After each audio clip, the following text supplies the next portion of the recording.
It is Halloween.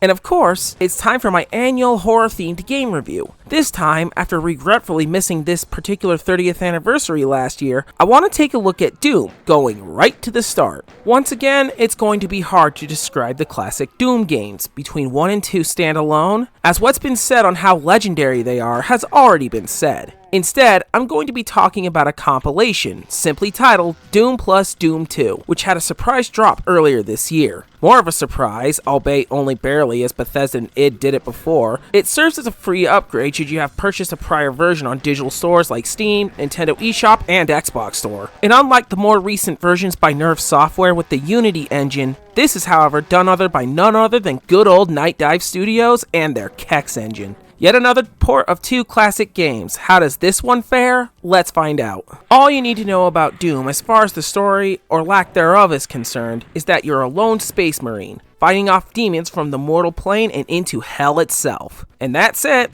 Simple, but it works. On to the gameplay, and as we can all guess, Doom is one of the most influential first-person shooters, hell, video games ever. And rightly so, as alongside Wolfenstein 3D, which of course has a connection in lore as of Doom 2, basically gave attention to the genre itself, controversies and all. As the title suggests, it contains both the original games. But if it was really just those two, it wouldn't be a compilation, and that's where these featured expansions come in. Master levels for Doom 2, TNT Evolution, the Plutonia Experiment, No Rest for the Living, Sigil, and a new expansion, Legacy of Rust, which is a joint development of id, Night Dive Studios, and Machine Games of Wolfenstein Reboot fame. Legacy of Rust in particular brings new enemies, some of which are based on scrap designs from id Software, new weapons such as the Incinerator and Blade of Calamity, 2 flamethrowing weapons that replace the plasma rifle and BFG respectively. It also changes up design locales with new textures, despite still being set across from hell and the mortal plane. While the quality of each expansion vary, which for me is the Master Levels pack, more on that later,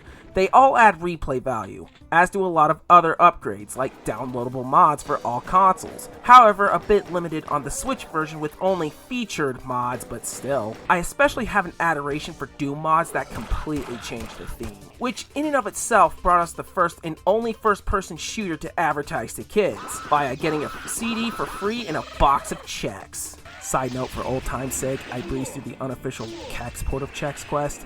Still remember that secret in Caverns of Berserk that quickly gets you to the final boss, even beat the par time after beating said boss. All that's missing are the cutscenes.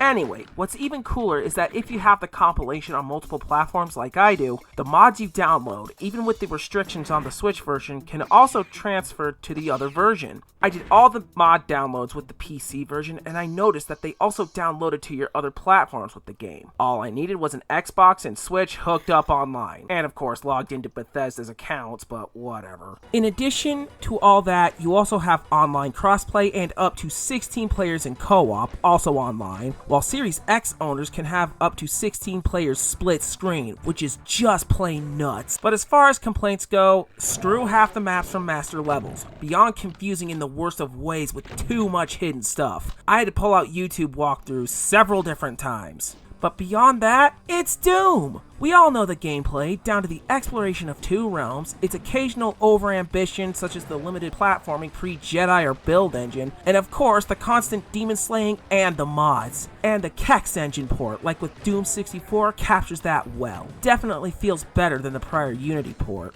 And with Doom plus Doom 2, including all these expansions and an ever-growing list of mods, official and unofficial, make this one of the best compilations in years.